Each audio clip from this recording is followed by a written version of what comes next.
Hello friends, welcome to my YouTube channel Rashikar Bharti में आपका स्वागत है। फ्रेंड्स, आज की वीडियो में मैं सिलेबस डिस्कस करने वाला हूँ इंग्लिश के लिए।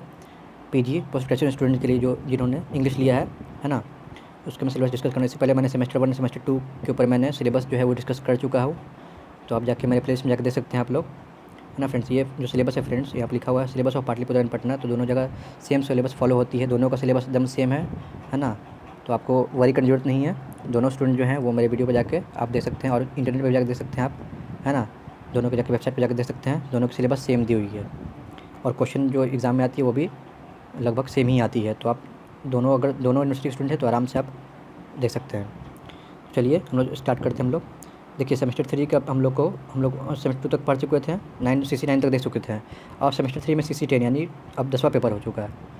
10वां पेपर होगा अब, तो CC 10 यानी कोर्स 10, उसके बाद 11, 12, 13, 14। तो एक एक कर देखते हैं हम लोग। 10 में क्या पढ़नी है हम लोग को? मॉडर्न एंड कंटेम्प्रेरी पोइट्री पढ़नी है। 11 में मॉडर्न एंड कंटेम्प्रेरी ड्रामा पढ़नी है। 12 में मॉडर्न एंड कंटेम्प्रेरी फिक्शन पढ़नी है। 13 में क्या पढ़नी है? मॉडर्न एंड कंटेम्प्रेरी फिक्शन, 13 में Indian literature in English and in translation पढ़नी है।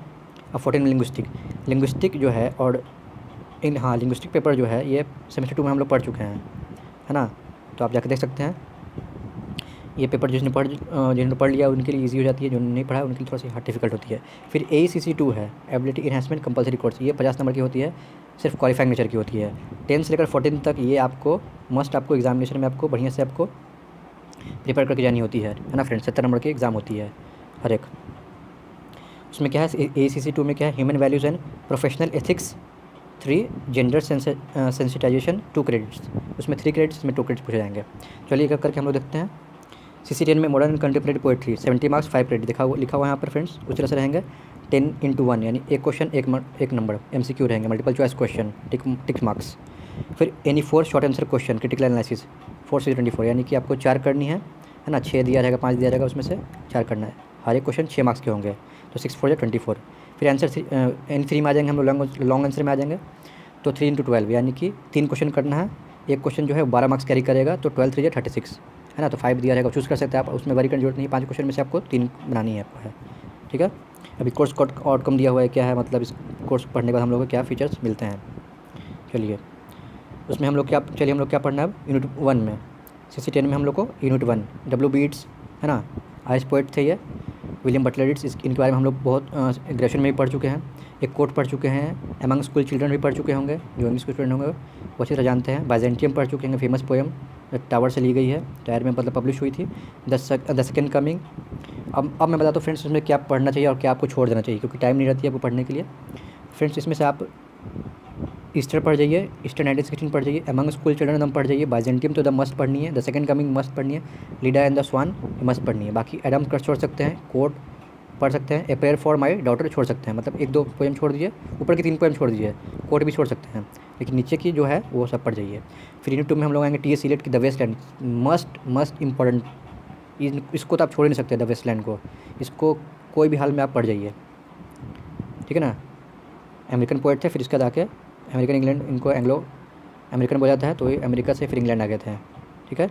मैंने यहाँ पर लिखा हुआ है, ये द वेस्टलैंड आपको पढ़ जाना है, एक ही पोएम है वो पढ़ जानी है। उसके बाद W.H. ऑर्डन की पढ़नी है हम लोग को, हुज़ हू एक पढ़िए, और एक आप पढ़ सकते हैं द नाइट इज़ गॉन पढ़ सकते हैं, लेकिन हुज़ हू आप एकदम पढ़ जाइए, है ना, इसको छोड़ना नहीं है, बाकी छोड़ सकते हैं। उसके यूनिट 4 में टेड ह्यूग्स आप बिल्कुल सब छोड़ दीजिए, कोई दिक्कत नहीं है। अगर पढ़ना ही चाहते हैं तो द ब्रदर्स ड्रीम पढ़ सकते हैं, वरना बिल्कुल छोड़ दीजिए, कोई दिक्कत नहीं है। अब देखिए सिल्वर प्लाथ के बारे में पढ़िए, मिरर इंपॉर्टेंट है, लेजी लेजरस पढ़ जाइए। और एक और यहाँ फ्रेंड्स यहाँ पे डैडी है, जो अब फ्रेंड्स मैंने फ़ोटो खींचने के दौरान जब मैं वीडियो बना रहा था तो मैंने इसको थोड़ा सी वीडियो में नहीं आया, लेकिन लेडी लेजरस के बाद डैडी है, तो डैडी आपको मस्ट पढ़नी है। और मिरर, 2 चीज़ आप पढ़ जाइए। उसके बाद फिलिप लार्किन की ये मस्ट पोएम चर्च गोइंग, एकदम मस्ट पोएम है, आपको पढ़नी ही पढ़नी है ना फ्रेंड्स। उसके बाद यूनिट 5 में लास्ट यूनिट में सेमस हैनी की हम लोग को पढ़नी है, द रेलवे चिल्ड्रन और ड्रीम ऑफ जेलेसी। यहाँ पे थोड़ा सा फ्रेंड, यहाँ पे भी फ्रेंड्स फ़ोटो के क्लिक करने के दौरान यह थोड़ा सी नहीं आई वीडियो में, फ़ोटो में सॉरी। तो द रेलवे चिल्ड्रन और ड्रीम ऑफ जेलेसी ये पढ़ जाइए, 2 चीज़ आप पढ़ जाइए, बाकी छोड़ दीजिए, बाकी सब कोई दिक्कत नहीं है। चलिए आगे बढ़ते हम लोग। उसका CC 11 पेपर में हम लोग पढ़नी है मॉडर्न कंटेम्प्रेरी ड्रामा। अब ड्रामा सेक्शन आ गया। ड्रामा में आपको S. बेकेट की वेटिंग फॉर गॉडट एकदम मस्ट पढ़नी है। J. ऑसबॉर्न की लुक बैक इन एंगर बिल्कुल पढ़नी है, ठीक है। Tom Stoppard Rosencrantz and Guildenstern are dead ये पढ़ जाइए आप, है ना। और यूनिट 3 तो मैं भूल गया, यूनिट 3 की आई एनोस्को किरानोसोरस एकदम मस्त पढ़ जाइए। यूनिट 5 आप छोड़ सकते हैं, the accidental death of an anarchist, ये छोड़ सकते हैं यूनिट 5, क्योंकि फ्रेंड्स इतना पढ़ना होता है कि आप सब यूनिट पढ़िएगा तो आपको टाइम नहीं मिलता। 6 महीने पे एग्जाम होते हैं, कभी कभी 5 महीने पे एग्जाम हो जाती है, कभी कभी आपको 6 से ज़्यादा भी महीने मिल सकते हैं, कभी 6 महीने कम मिल सकते हैं, लेकिन आपको इस हिसाब से प्रिपेयर करनी है ना। तो स्मार्ट वर्क कीजिए। उसका CC12 मॉडर्न कंटेम्प्रेरी फिक्शन, ठीक है, उसे 70 मार्क्स के। और फिक्शन में क्या क्या पढ़नी है हम लोग को, यूनिट 1 में कॉनराड की हार्ट ऑफ डार्कनेस मस्ट एकदम पढ़नी है आपको है। जे जोयसी की portrait of the artist as a young man, इसको भी आपको मस्त पढ़नी है। चिनू आची भी एकदम मस्त पढ़नी है। एंटिल्स ऑफ द सवाना एकदम मस्त पढ़नी है। यूनिट 4 में सलमान रश्दी की मिडनाइट चिल्ड्रन, बहुत सी फेमस इनकी है। जेम कोटसिक की डिस्ग्रेस, ये आप छोड़ सकते हैं, ठीक है। तो 1 2 3 4 आप पढ़ जाइए, 5 को छोड़ दीजिए। उसके बाद हम लोग बात करते हैं CC13 Indian literature in English and in translation, ये आपके लिए नए टॉपिक हो जाती है, ट्रांसलेशन इसमें वर्ड ऐड है। इसके बाद हम देखिए हम लोग इसमें क्या पढ़ना है, रविन्द्रनाथ टैगोर की नॉवल गोरा पढ़नी है, एकदम मस्त एकदम पढ़ जाइए। अमिताभ घोष की द शैडो लाइन्स नॉवल, ये भी एकदम मस्त पढ़ जाइए। बामा की संगति एकदम पढ़ जाइए, ठीक है ना, बामा की लिखी हुई संगति ये है ना, ये दलित लिटरेचर से लिए हुई है। ग्रीस कर्नाटक तुगलक, ये छोड़ सकते हैं। तो 1 2 3 और ये 4, उसके बाद हम लोग आगे देखते हैं। 4 को छोड़ दीजिए, 1 2 3 आप पढ़ जाइए। हाँ, उसका यूनिट 5, अब हम यूनिट 5 में आएंगे। अरबिंदो की कॉस्मिक कॉन्शियसनेस पढ़ जाइए। निसी एजेकिल की पोस्ट पढ़ सकते हैं, लवर पढ़ सकते हैं, बर्ड कैचर पढ़ सकते हैं, बाकी सब कुछ छोड़ दीजिए। MS महापात्रा की आप the captive air of Chandipur on sea वेस्टिंग पढ़ सकते हैं आप लोग, ठीक है ना। कोलाटकर की द बस पढ़ जाइए, क्योंकि मैंने क्वेश्चन देखा है तो द बस सही है ज़्यादा। डिसूजा और आगा शाहिद अली छोड़ दीजिए, क्योंकि बहुत सारी पढ़नी होती है फ्रेंड, तो इतना आप नहीं पढ़ पाइएगा। पढ़ना है अगर तो पूरा पढ़ सकते हैं, इसमें कोई, लेकिन मैंने लिख दिया है, लेकिन जो मैं टिक किया है वो मस्ट है, एग्जाम में आती है, इसलिए मैंने एग्जाम पॉइंट ऑफ व्यू से देखते हुए मैंने बता दिया कि ये आपको मस्ट पढ़ जाइए आपको, और ये छोड़ सकते हैं, बाकी टाइम अगर है तो पूरा पढ़ सकते हैं। उसके हम लोग पढ़ते हैं लास्ट में CC14 लिंग्विस्टिक्स में, ठीक है ना। ये सेमेस्टर 2 में भी लिंग्विस्टिक का पेपर था, तो आप वहाँ से भी देख सकते हैं और पढ़ सकते हैं। लिंग्विस्टिक में अब क्या पढ़नी है, यूनिट 1 में डिस्क्रिप्टिव लिंग्विस्टिक है। अब लिंग्विस्टिक में भी डिस्क्रिप्टिव आ गया, क्या इसमें है, phonetics and phonology with reference, ठीक है ना, ये आप पढ़ जाइए पूरा। फोनिम है, लिफिन है, क्या क्या सिलेबल है, स्ट्रक्चर है, इंग्लिश वर्ड्स, स्ट्रेस एनोटेशंस है। उसके यूनिट B में morphology of English, morpheme and allomorph with word formation, morphophonemics, ठीक है ना फ्रेंड्स, तो ये भी पढ़िए। सिंटेक्स IC एनालिसिस, ये सब पढ़ जाइए। ग्रामर के पोर्शन यहाँ लिखा हो, ट्रांसफॉर्मेशन, जेनेटिव ग्रामर, तो ये इंपॉर्टेंट है। सेमेंटिक्स का लेक्सिकल एंड ग्रामर, ये एकदम इंपॉर्टेंट है, एकदम बिल्कुल आप पढ़नी है। उसके बाद यूनिट 2 हिस्ट्री, समझ गए फ्रेंड्स ना, lexical and grammatical meaning, utterance, phrase and sentence meaning, writing throw friends मेरे है, तो आप मैं इसलिए मैं बोल के भी आपको बता दे रहा हूँ कि क्या क्या है। आप सिलेबस भी एक बार जाके देख के मैच करिएगा तो आपको सेम ही मिलेंगे। फिर यूनिट 2 में हम लोग क्या पढ़नी है, हिस्टोरिकल लिंग्विस्टिक्स, ये आप प्रोटो हिस्ट्री पढ़ जाइए, है ना, थोड़ी इसमें से देख लीजिए।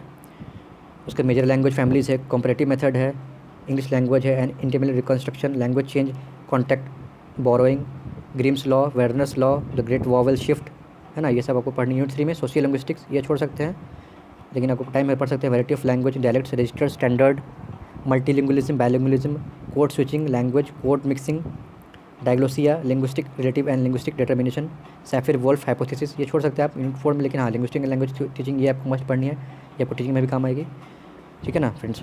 Teaching English as a second language, methods and techniques of language teaching, teaching aids, teaching pronunciation, vocabulary, syntax and English contrastive analysis, error analysis, testing, ये आप पढ़ जाइए। यूनिट 5 में linguistic and literature, style, Russian formalism, Prague school, stylistic literary competition, ये देखिए friends linguistic का paper है, जो सेमेस्टर 2 में पूछा गया था, ये सेम है, तो ये 4 पढ़ जाइए। 3 को छोड़ सकते हैं, 4 और 5 तक पढ़ जाइए पूरा, है ना फ्रेंड्स।